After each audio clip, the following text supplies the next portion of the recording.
And 5, 6, 7, 8. Hello, everybody. This is the Smart in Public podcast. That was like my weirdest countdown I've ever done. I don't know why I went that way. It's the podcast where we talk about business and life and careers all through the eyes of PR professionals and comms people. I'm Katie Boyson. And I'm Katie Dumpsey. Wow, that was quite the intro today, I'm Boyce. having a moment. I'm sorry. It's great. It's great. Let me steer the plane. So we have a super exciting guest with us today. Not only is she an incredible communications professional, but she's also a very, very dear friend and so much fun. Her name is Cheryl Sanclemente, and I will let her do her career journey and tell you about her life in comms. But I'm going to do a little like Cheryl introduction just so people can really get to know you, Cheryl. Yes. I'm scared. So I have two Cheryl stories, and I'm going to kind of join them together. But first, I'm just going to tell you when I first met Cheryl. And I'm not going to lie, I judged Cheryl. I made some judgments. So here I am in HQ, San Francisco. We met working at Salesforce together. And, you know, this really glamorous woman walks in. And she's got sky-high heels on. I think you were wearing a little mini dress, but something very, very cool. And I was like, who is this? Does she know she works in tech? And I thought, you know what? I don't know about this one. And so I'm just putting my hand up to say I super judged a book by its cover. And then she opened her mouth and she was not only super smart, but super funny. Then I found out you had a fashion blog on the side and I was dying. So yes, I am bringing out the fashion blog, and please do Google it, guys, when you get a chance. I'm sure it exists somewhere in the world on the internet still. So maybe, Cheryl, when we talk about your career journey, you can talk a little bit about transitioning to San Francisco and the tech world and some of the fashion choices that you had to make. But the other Cheryl story is probably a little bit more about like who she is as a person. And so Cheryl was leading real estate communications for us at Salesforce, and I was leading Asia Pacific. And we were launching a new center of excellence in Hyderabad in India. And so in the lead up to that, we were working really closely together and obviously getting along really well. And, you know, after you judged me. After, of course. Yeah. I removed my judgment. As Boyson likes to say, I don't like people until I like them, and she likes people straight away until she doesn't like them. That's true. Different people. But yeah, so we're working really closely together. And at that time, I was kind of a one person in APAC with an agency supporting in India. And so as we got closer, Cheryl said, well, why don't I come and help do this event with you in India? And I was like, someone from HQ wants to come and help me in India? Yes, absolutely. So I said yes, and we planned this trip, and we're flying into Hyderabad on our own, and Cheryl's texting me, and she's like, are you there yet? And, you know, she's arrived, and I arrived late at night. And so the next morning I come down to meet her for breakfast, and her husband's with her. And again, I judged. I was like, wait, why did she bring her husband on a work trip? Like, here I am thinking, oh my gosh, she didn't want to come to India. I've made her come to India, and she thought she has to bring her husband. So again, you know, there's probably a lesson in here about me not judging people. Anyway, we sit down and we start talking, and she says, I just need to tell you something. And she told me that she was pregnant with her first baby, Mateo, and she was, how old were you, 8 weeks? 8 weeks. I mean, I had, it was, and I was so sick. Yeah. I was so sick. And at the last, I think, I'm not even kidding you, I think 24 hours before, Josh was like, honey, I'm going to book a flight because you are in rough shape. Yeah. It was bad, Katie. It was and really I just remember thinking, here's this person who could have easily cancelled and easily said, no, I'm not going to come. But she'd made a commitment, and she honored that commitment all through her. And I mean, it's not an easy country to come to if you've never been to before, and particularly 100%. At that stage in your pregnancy. And I think just some of, you know, and I think a lot of people would have just said, I'm not doing it. But that's Cheryl. She was like, no, I'm doing it. So we had a great trip. We ended up going to Singapore afterwards together and with your husband, and we just kind of formed a lifelong friendship, I think, off the back of that. But I think that just talks to your commitment and tenacity and just the global nature of who you were to work with. So anyway, that's my introduction to Cheryl. Everyone, Cheryl Sanclemente. And Cheryl, maybe tell us a little bit about kind of your career journey and how you got to where you are now. Oh my and gosh, what your thank role you. is now Oh too. yeah. What do you What do Yes, you do now? yes. Well, thank you for that introduction. I felt like I was taken on a journey. I was like both complimented, insulted. I went up, I Yeah. went down, but all accurate. And yes, that was the beginning of our romance, of our friend romance. So yes, so Cheryl Sanclemente, I'm so happy to be with you both. I am the Chief Communications Officer at Lattice. And I know these two amazing Katies from our years together at Salesforce. Okay, where did I start my career? So I grew up in finance. So I worked in Wall Street, New York, working for investment firms, which is definitely not a very sexy industry, but it was a really interesting time. This was like circa 2008, and I'm aging myself. I know is shocking. Thank you, science. But circa 2008, and it was an industry that was under just incredible scrutiny, right? This was the like Occupy Wall Street season. This was like the financial crash in the States, Katie, where Yeah. people were walking out of Lehman with their boxes. It was a really interesting time to be in the finance industry. And it was also an interesting time to be in communications. So that was the first time that I think the industry as a whole recognized the strategic importance of communications, because why? Massive layoffs. People losing a ton of value. Companies' stocks were in the dumps, and they needed communications professionals that could both communicate internally, right? Keep employees educated, but also just at bay and peaceful, and investors. So it was a really fascinating time. It was also a very male dominated time. And I definitely, in looking back, think that that helped shape my professional journey and kind of like who I am today. Like you mentioned India, I was like, there's no way I'm canceling, because, when you work with a bunch of men, you're already judged in the sense that like, she won't cut it. And so you just, I mean, for better or for worse, I always felt like I had something to prove. And so anyway, fast forward, I followed a boy to California. Thankfully, that boy is my husband, father of my kids, and Katie's Australian Singapore travel companion.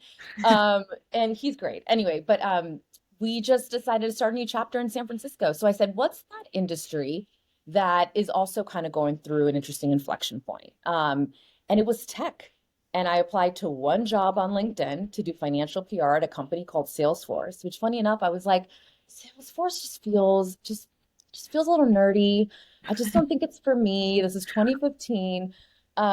Anyway, and I joined a team with Jane Hines, who you had on the pod. She's amazing, love her. And a few other incredible leaders, and in true tech speed, just took on different roles almost like every 6 months, it felt like.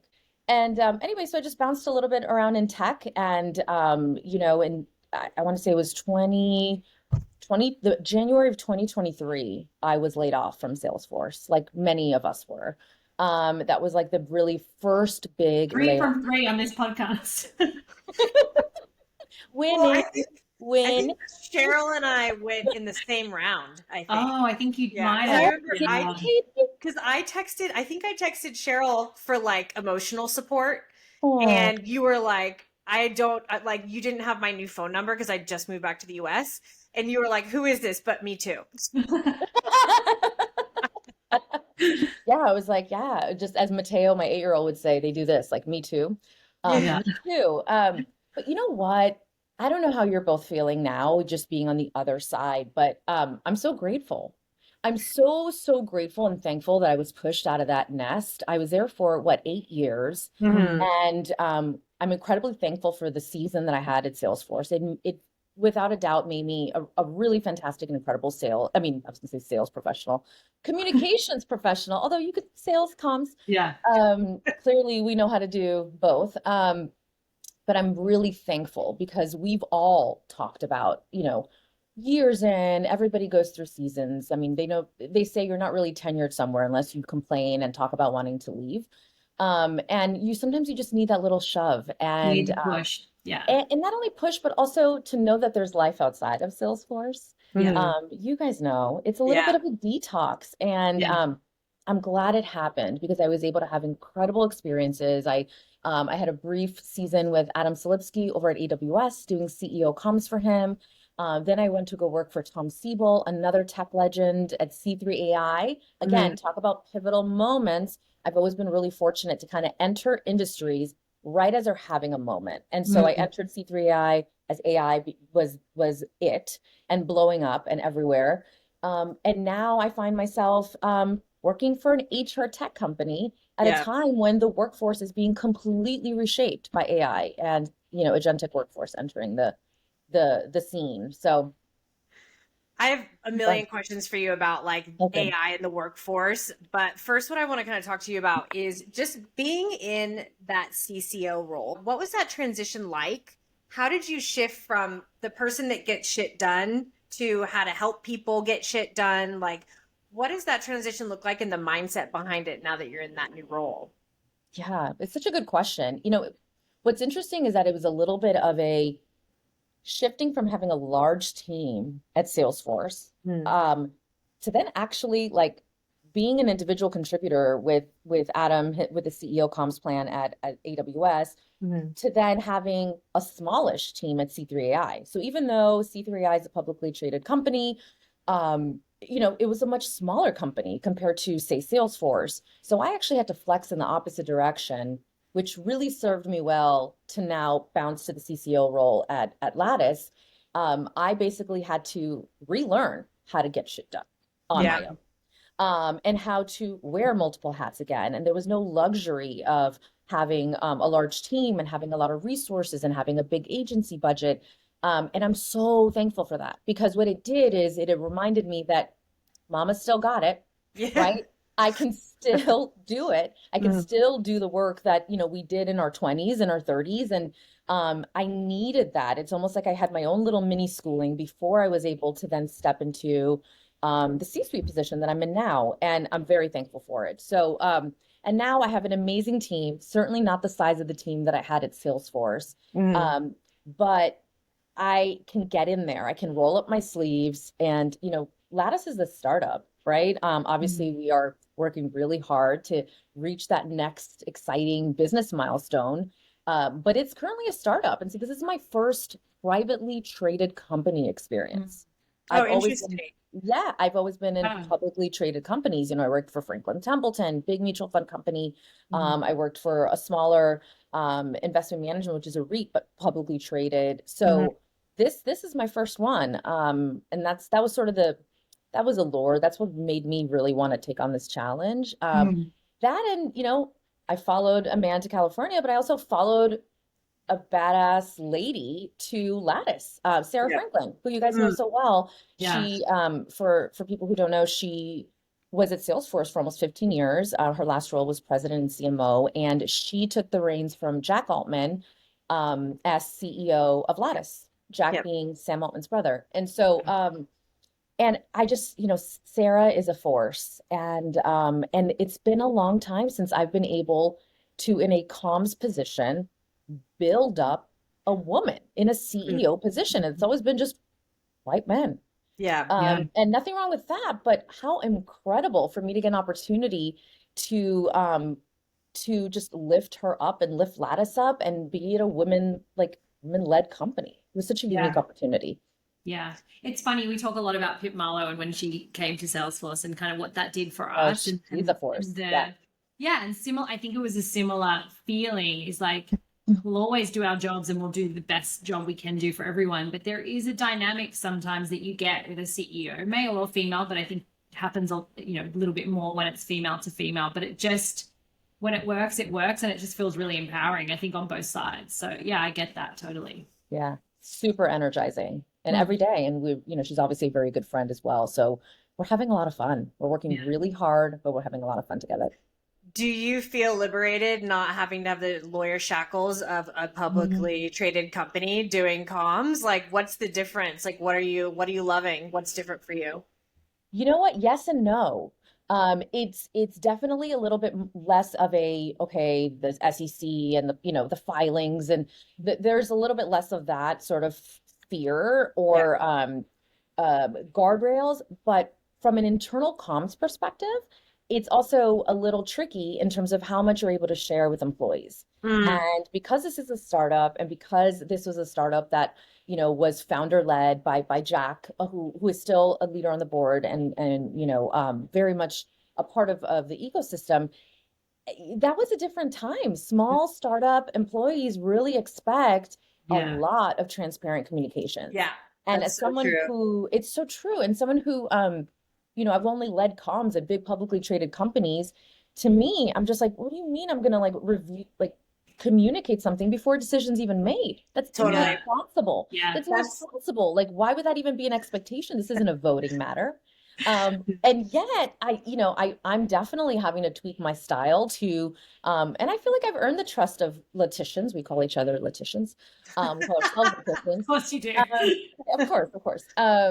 But I'm working really hard to keep their trust. I feel like I've earned their trust because we had a rocky start, with our July announcement that I think was wildly misunderstood. And but part of that is also sharing what I can, but also explaining to them why there's certain things we can't, AKA, we still need to get board approval. Yeah. We have a board we still answer to, we have investors, we have a responsibility. Yeah. And so if finding that balance is just that, that question was just asked to me at kickoff. It was it was a question about transparency and communications, and it's really hard to find that balance. And when I can, I will, but there are certain times where we have to make a decision as a leadership team and really think about the decisions that really impact their day-to-day roles or their organization or their livelihood. Then they'll get communicated to. Yeah. One of the benefits, I think, from no longer having the founder be the CEO is that founder doesn't have that pressure to feel like he needs to be as transparent with a 200-person company versus a 15-person company, when they were scaling. Right. And I find that when I'm working with founders and they're at that kind of level and they want to talk about let's recap the board meeting for everyone and let's talk all about the stuff. And some of it you're absolutely, that's so cool. But also we don't really need to be talking about all the things anymore to 300-400 people. It's just it's a scaling thing. It's as we scale, how do we start to taper? Well, also I think it's hard to wind back if you at any point want to be public. Right. If you have this rampant transparency, as soon as you become public, you're going to have to think about that because there's implications for shareholders, etc. And so I think that's also something for comms people to think about is the balance, as you say, because if that's the ambitions of whatever company you're in, if the plan is at some point to go public, that would be a very harsh change for employees to suddenly be sorry, we're not going to tell you anything now, or we're going to be quite restricted. So I think getting that balance right that, before that happens is really key, I think. Yeah. That's exactly right. And so what I'm trying to do is just, there's almost an agreement, here is what I commit to communicating. And there's going to be some things that I just won't. And there's got to be a little bit of back and forth trust and we're there. So it feels good, but that is definitely a new challenge, publicly traded versus private. Yeah. Yeah. I hadn't even thought about that when I was thinking about your role. Yeah. It's really interesting because I'm also at a privately held company now too. I can't wait to hear all about the CCOs and going to make some of these decisions. But it is interesting, some of the things that, the change coming in and some of the things we tell our employees, which I'm really, it's amazing. But there is a tiny part of me from the publicly traded experience that I've had being oh, this feels like a lot of transparency. So yeah, it's interesting. Well, and I'm also do you realize how unusual it is for us to share this level of detail and to go and to literally open up and let you see under the hood in the way that we do? But we're also, we also have a lot of younger employees, right? I was just going to say that. Yeah. So it's a little bit of some employees, as much as that's been another shocking thing is I kind of think I'm the old lady at Lattice. Oh, I'm definitely the old lady everywhere I go now. And I'm stunned. I am stunned because the dufficy that met the Cheryl Sanclemente of Salesforce with the high heels and the cute dress and all that, I'm still that girl in my mind. And I'm still that girl in my mind too. And I want to be that girl with the young employees because I just truly believe in my mind that they see me the same way. And then I have these moments where I'm like, oh shit, they don't see me the same way. No, I don't think they do. And I'm like, they most certainly do not see me the same way. I am now like not only my leader, certainly, but like I'm the older, like I'm an older person, which is it's so bewildering to me. Anyway, I don't remember what I was saying Do you because remember when you first started like in agency land or in your first job and everyone would always be like, oh, you're such a baby. Yeah. Like, do you remember people saying that to you? Like, I'm the baby still. Yeah.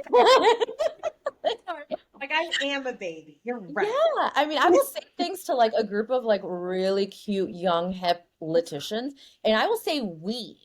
And I could just see the little like there's like a little flicker of the eye that tells me, oh no, it's not a we. It's not a way. They're like, what are you talking about? So right, the we is a desire of mine. Yeah. Their we is not we. Now all I have in my head, Cheryl, is you at the bar with these people and like them then going away and being like, Cheryl really thinks she's like, hip and cool. Or you know what I've also heard, which is so sweet and it's such a compliment, but it gets me every time. It's like, oh my gosh, I want to be you when I grow up. Yeah, I hear that. It's so Like, annoying. what do you mean? You want to be me? We are growing up. I'm like, I'm a mere 21 years old. I'm just a little baby. Oh, baby. Oh my gosh, I'm dying. What were we even talking about? Who Well, I knows? feel like that is a great explanation of your transition to CCO. Right, exactly. Yeah, So I'm like, yeah, all right, yeah. all right. You're old enough to be a CCO, but still young and hip. Oh, that's what it was. Is that I do think that some of the younger employees, I'm right back. See, Yeah. she's still there. Some of the younger employees have not worked at other companies, or if they have, they've worked at other startup companies where it's probably similar in culture. Yeah. And that's the culture clash that we're seeing a little bit of. Yeah. Okay, that's it. End of that story.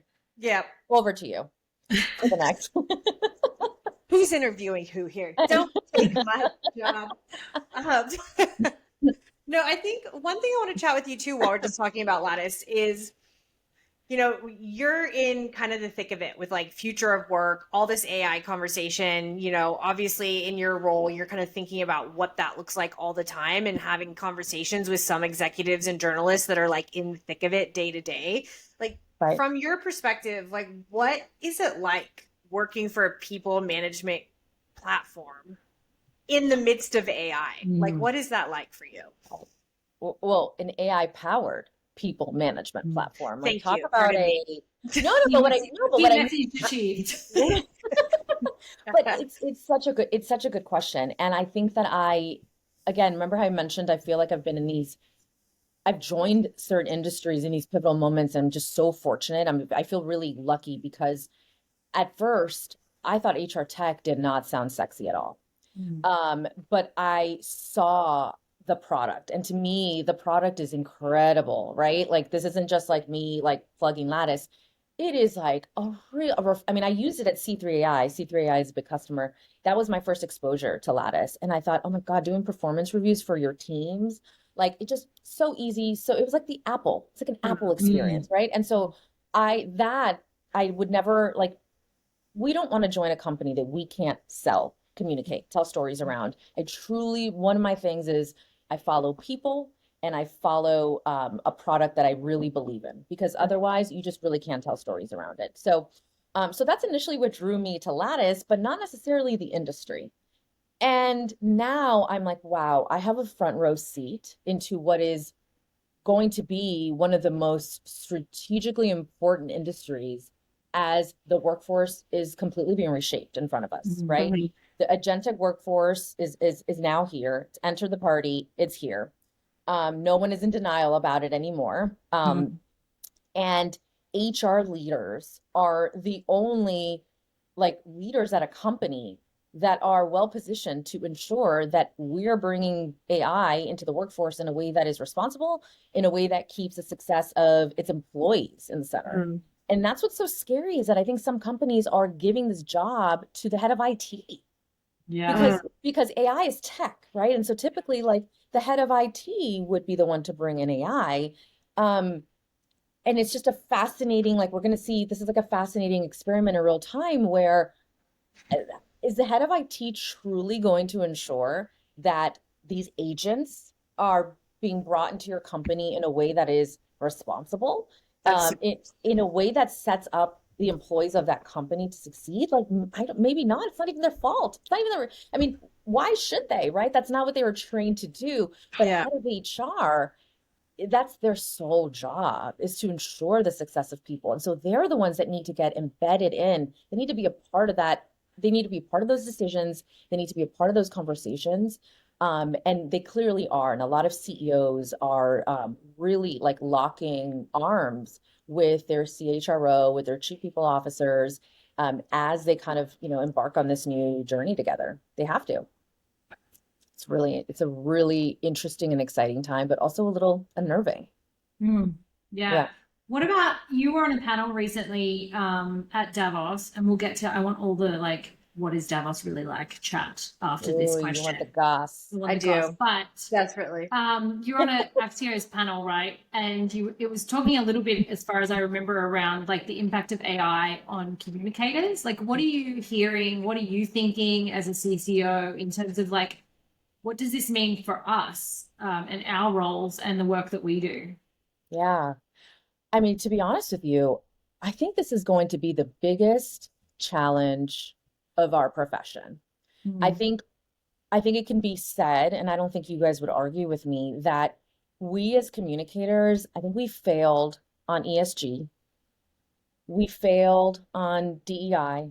Like we failed. We failed at communicating these like objectives, and we failed in communicating around this in a way that allowed for easier adoption. I mean, we didn't do a good job, plain and simple. We didn't do a good job.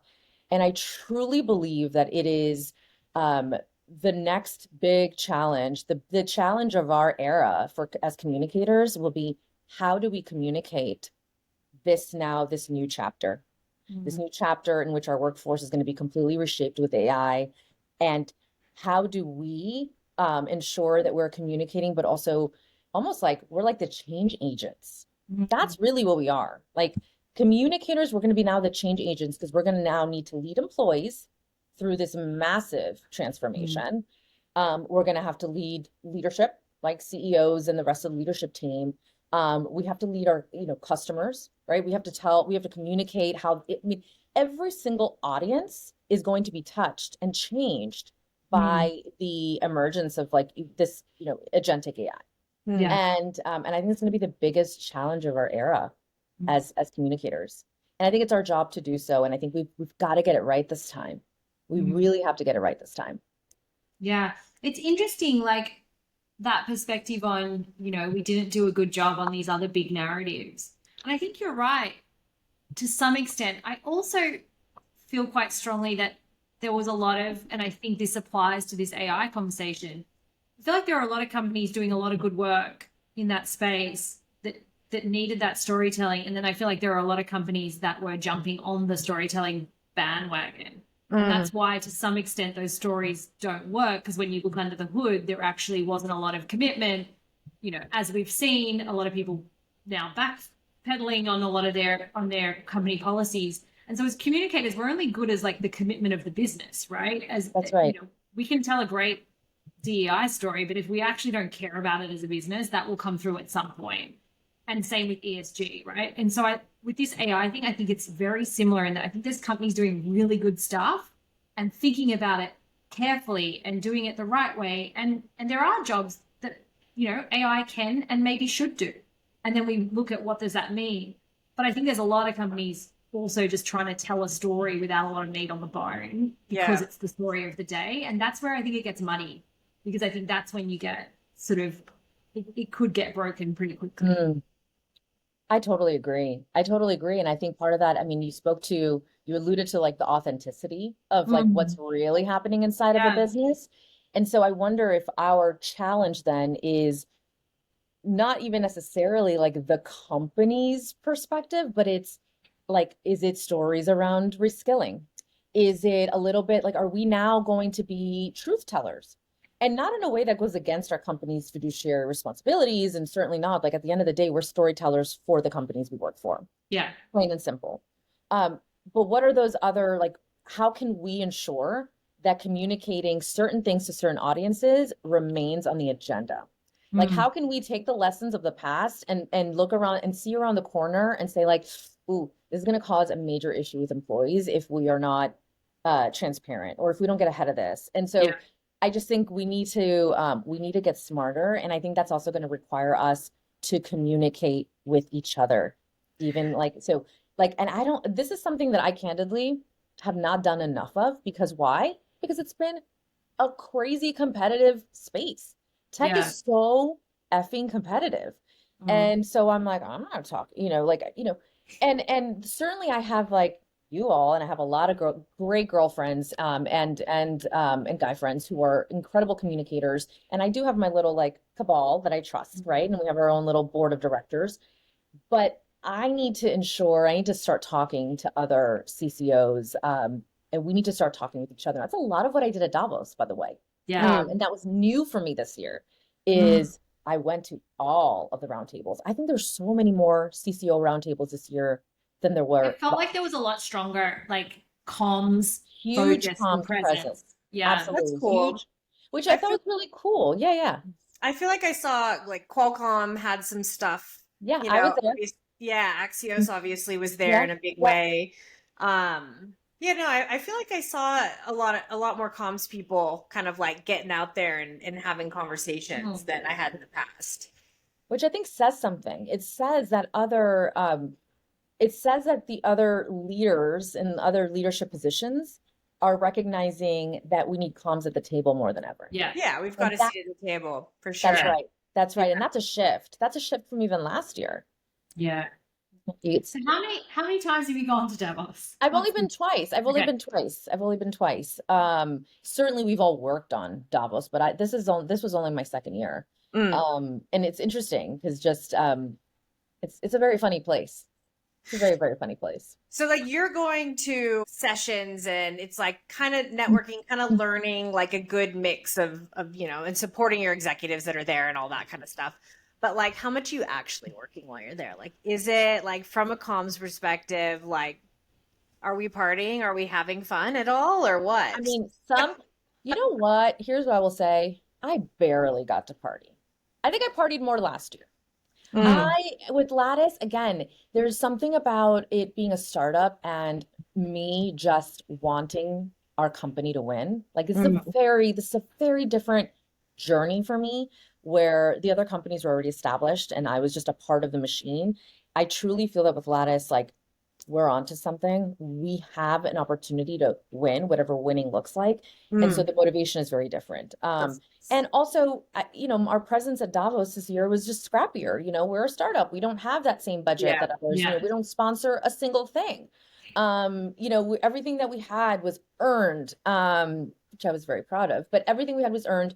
I really worked closely with Sarah on a ton of customer meetings, a ton of prospect meetings. So my focus was there, in addition to some incredible media opportunities for Sarah, right? She met with a ton of media on the ground. And then she also was invited to speak at the Congress Center by WEF. So she was one of the speakers at WEF, which is a huge honor. Well, and so it was a lot of work. And then keep in mind, because we're such a small team, in the evenings, I was still like back with headquarters in meetings, and we had, we had some communication, we had some, org changes that we had to communicate. So I didn't get to do as much of it as I, I had a little bit more fun the year prior when I was with a different company. Sorry. No, Did you guys, I'm like, sorry, but I'm still going to keep You're talking. like, sorry, but it's me. It's my show. Did you guys sponsor WEF? I feel like, okay, so during this time, I feel like there's a lot of swirl in my networking channels of people being like, how do you get in a session? Like, what do you do for sponsorship? Like, do people just show up? Like, what did you guys do to get into that and become a part of that conversation? That's such a good question, because this is something that I myself had to figure out when I got to Lattice, because all the other companies that I've worked for, just have had a been thing going. members of WEF, and they already Yeah. had like, so I had to start it. I mean, this was our very first, this was Lattice's first first presence at Davos. Cool. So, How fun. which was really neat to even like Yeah. figure out like, how do I even do that? It's just, there's a lot of those moments, at Lattice, and it's kind of neat. But, I poached a lot of talented people from some of the previous places. And one of the people that I brought over, she's an incredible, senior events professional. And she basically, ran like Oracle World. And I worked with her at C3AI, and she did their whole like, Davos presence. So she introduced me to somebody, at WEF, who I was able to, meet and speak to. And, really, Sarah had been really out there with her thought leadership, right? She was arguably incredibly early, in terms of her vision for what agentic workforce would do to the workforce. And she was, her blog post in July was prescient. And, I think that earned her a lot of thought leadership street cred. And I think there were a lot of, people in the AI space that took note and took notice. And I think WEF took notice as well, because this is a conversation that she was so happy to have started, despite it having been, a little controversial. It was a conversation that needed to be started, that needs to be had around guardrails and the responsible use of AI. And that's something that's WEF's mission, right? WEF's entire mission is, how do we prepare the world for, all of these changes, for an ever-changing world?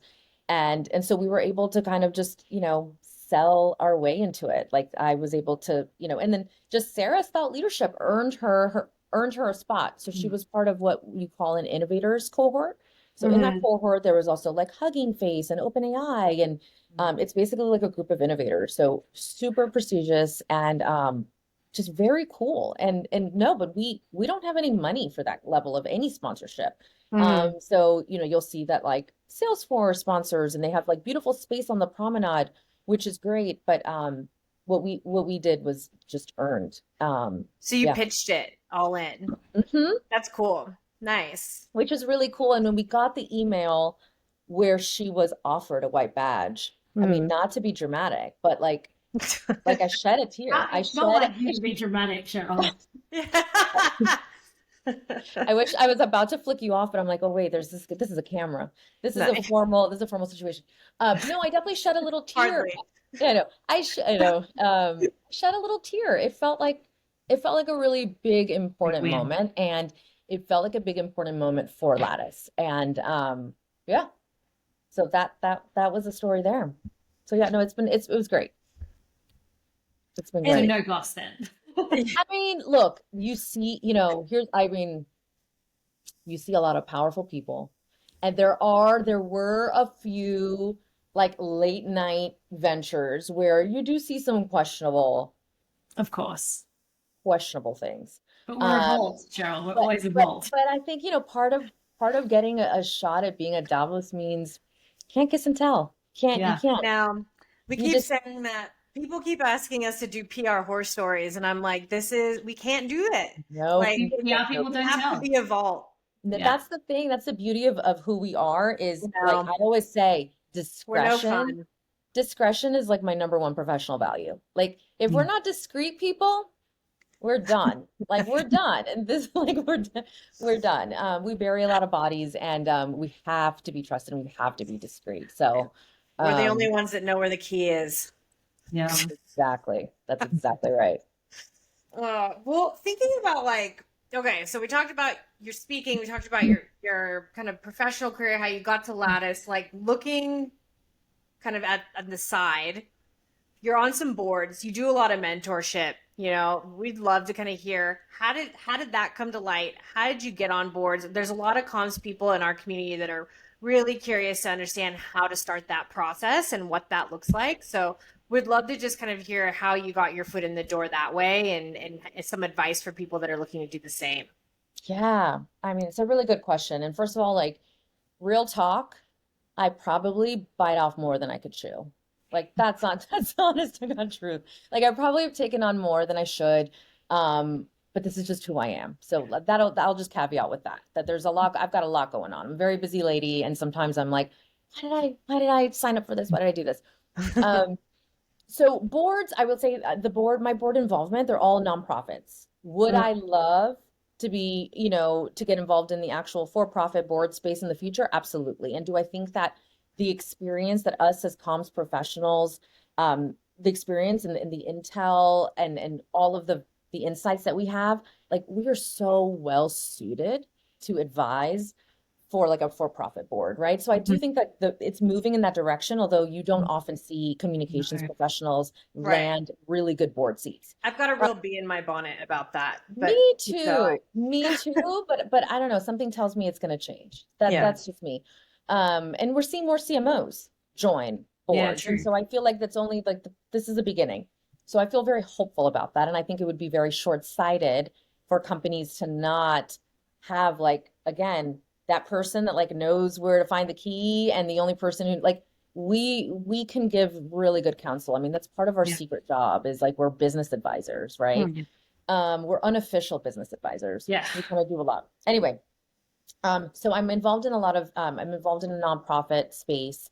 I'm on the board of an organization called the Planck Center, which is out of the University of Alabama, and it was founded by Betsy Planck, who is like just the founding lady of PR. Like she's a legend. And but the whole premise and the whole goal of this organization is mentorship. And look, I'm somebody that has benefited greatly from people, from not only mentors, but also sponsors, right? Mhm. People like open the door and let me into rooms that I did not have access to. Yeah. And I come from, I don't come from like, an influential family. I have zero connections. I don't come from a fancy school. And I feel like I've done it all on my own. But then when I pause, I'm like, well, no, I've done it on my own, but I've also done it because people recognize my talent and said, I'm going to help you. And so I do feel a deep, deep sense of responsibility to do the same for others. And so I do try to live and breathe. It's the one thing I feel like I can do that's in my power is to bring other PR professionals along the ride with me. And so that's something I'm really passionate about. I also think that our brand is also who follows us and who you pour into. Yeah. Like some of the leaders you've had, like Corey and Jane, like it's because like it's all of us going like, oh, I love Corey, I love Jane. Like they've been so influential. It's almost like a type of currency. And that's not why we do it, but it truly it really is a reflection of your brand and your leadership is Yeah. the people that you are able to help and that you send out into the PR world to go and be. And I think that's super, super powerful because the PR world and tech and just the world we live in is so tiny that the person you managed could also end up being the CCO of a company that you're trying to like get into. Yeah. It happens so quickly, and you just never know. You just never know, and so you want to pour into as many people as you can, and that just comes right back to you. So anyway, yeah, lots of board involvement. I'm also co-chairing a big event for an organization called the Raphael House here in San Francisco, which is the first family homeless shelter. And I don't know, I get involved in a lot of things, and it always feels like an incredible idea in the moment. And then I always feel a little stretched, but I never regret it. I truly never regret it. I feel like that's just who I am. How do you get involved in those? Like, how did those come to be?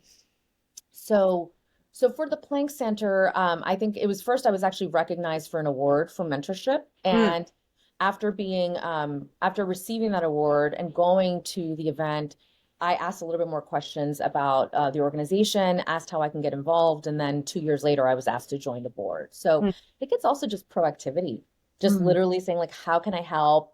How can I, it's just nurturing those relationships. And that's what I did. Same thing with Raphael House. It was a few of the wonderful moms at my son's school, at Mateo's school, were involved and invited me to join and to be a part of it. And it was a beautiful and really important cause. And I think, look, if I'm here in San Francisco and I'm living this beautiful life, like I need to make sure that I'm investing back into the city that I'm making a home for my kids. Especially since San Francisco's kind of had like a hard go of it. Like the pandemic was hard, and it's had a few different seasons, and so I do feel like this is my home now, and so I need to make sure that I'm helping make it the best city that it can be. it's such a good lesson. Like you don't get what you don't ask for a lot of the times in business, especially with those types of board seats. Like it's refreshing to hear that you actually kind of like went out and pursued, and like that's how it came to life because people just need to hear that. Like just ask for things that you want too. Yes. And I Yes. think if you're doing it as an act of service, is saying like, how can I help? Right. Is really, and then that turns into this role that you on board, but it's like starting from an act of like, you know, how do I get involved? How do I use my skills to help this organization? But I'm gonna like talking about juggling everything because I often look at you, you know, of course, via our Instagram connection and other ways, and be like, I don't understand how Cheryl can do all these things. So I live in awe of you of that. I don't know how you do it, but I'm going to ask you, you are a working mum. You obviously have a wonderful partner as well, but you have 2 little boys. What are your hacks? Like for those of us who are trying to juggle all the things, do you have any good hacks? Oh my gosh. I mean, listen, I think we're all in it together because whether you have kids, whether you have dogs, whether you have hobbies in a life, like I think it's like the juggle. I have found though, so first of all, I'm obsessed with my little boys, Mateo and Marco. They are delicious. I am so madly and passionately in love with them. And I'm also very in love with my husband too, Josh, who's an incredible dad and partner. And He's listening, isn't he? I was gonna say, I was like, he's literally like, wait, no, I'm kidding. But I would be, it would be irresponsible for me not to also say that part of me being able to do all of these things is because I have a very supportive partner. Because I don't think that that's everyone else's reality. And that is okay for many reasons. But Josh has always been, he's just always been a fan, right? Like you talk about that fashion blog. That was a little bit of me and Josh, and he's like, "Oh yeah, you could do that. You should do that."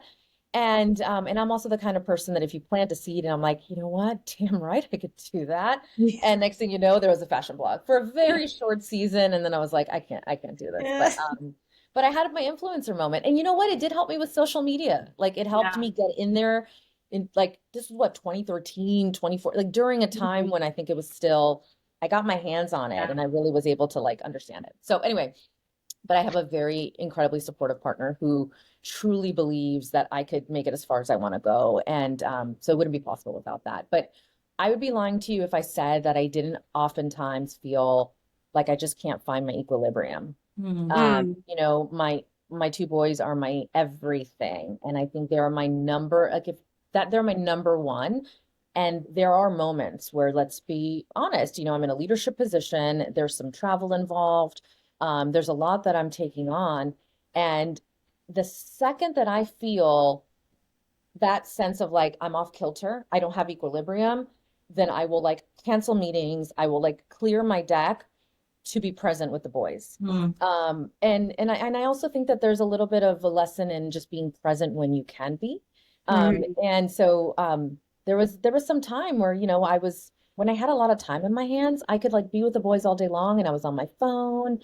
And the reality is like, this has made it so that I have to just ruthlessly prioritize. Like my time with my boys is so special to me. If I go pick Mateo up from school, we're getting froyo after. We're having a little date.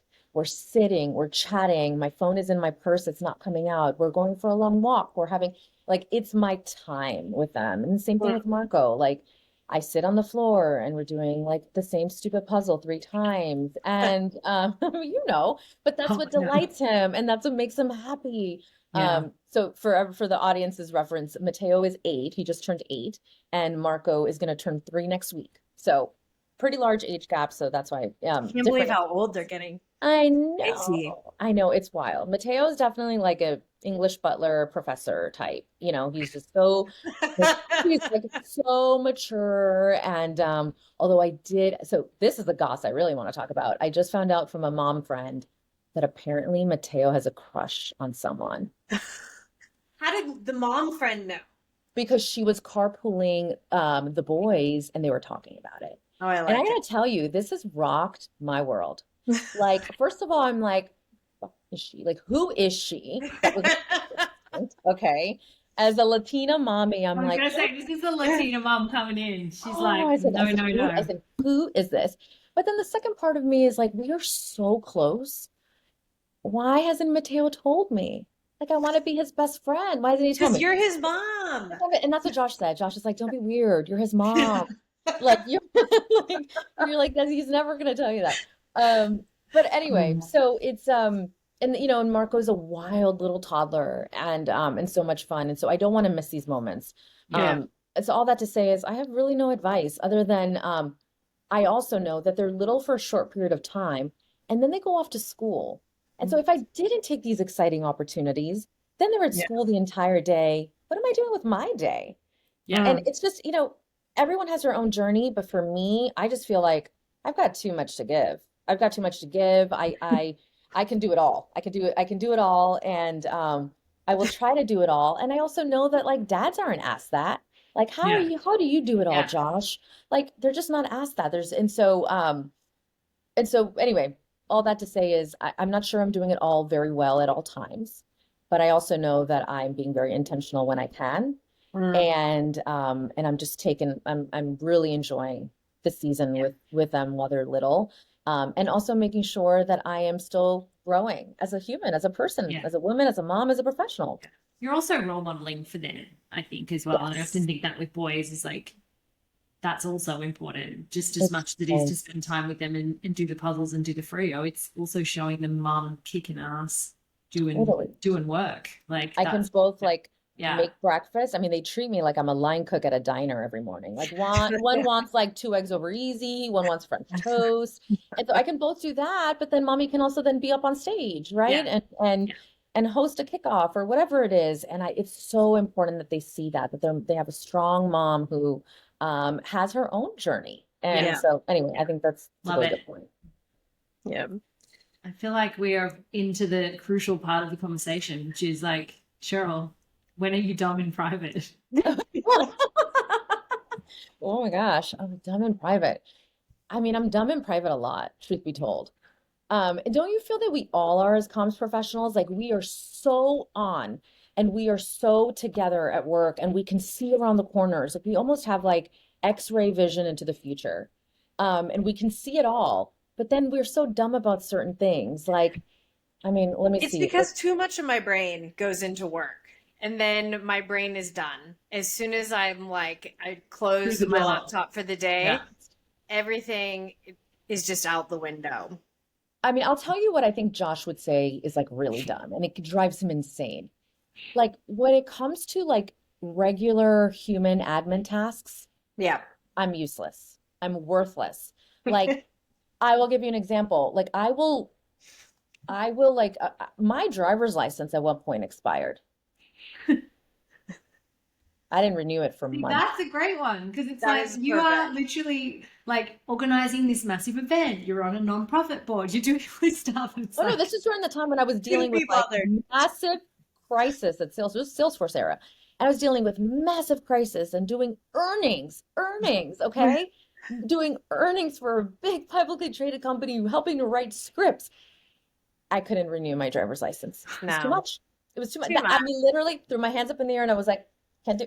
There was something about that I just couldn't do it. Same thing with like, if I have to like take my car in for like a maintenance thing, forget it. I might as well just buy a new car.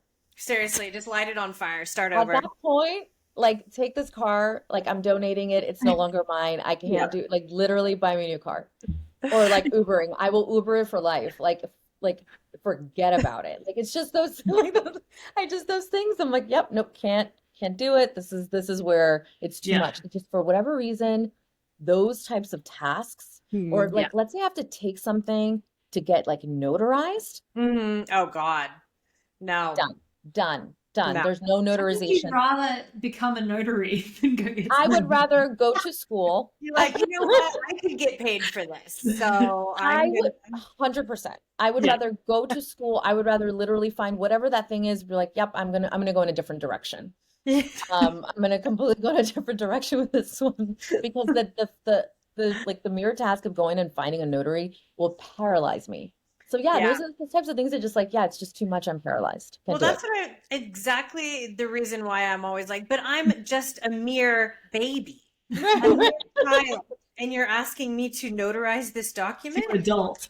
How could you ask that of this baby? 100%. Or as much as I'm like, yay, girl power, I can do it all. There are certain Oh, things where I'm like, I'm sorry, Josh, do I have a husband? Like there are certain things where I'm like, I'm sorry, did I marry? Like, am I married, Josh? And he's like, sweetie, it's like a simple like recycling bin. I'm like, mm, not me. not on these Wait. hands. Girl Can't power. do it. Can't do it. Feminism Uh, alive and well. exactly. So, you're right. Oh, you two are so much fun. Is this really coming to an Cheryl, end? I know. Thank you Oh, so much for joining can't us. keep you any longer. We're over time and Thank you. so This was fun. so much fun. Can we do this again sometime? Very soon? Absolutely. With Absolutely. with a glass in hand, like a Yeah. beverage? Gonna need it. Gonna need it one of these days. One day I'll have the courage to do these, with a drink of wine, but until then, who Until knows? then, that's the next chapter. It's like your guests have to have a glass of choice. That sounds like a different podcast. Non-alcoholic. Right, exactly. That sounds like the podcast where we get people to actually tell their PR horror stories. Like Next that. thing you know, I'm like a Davos, let me tell you, like spill the Yeah, beans. so I saw kissing someone.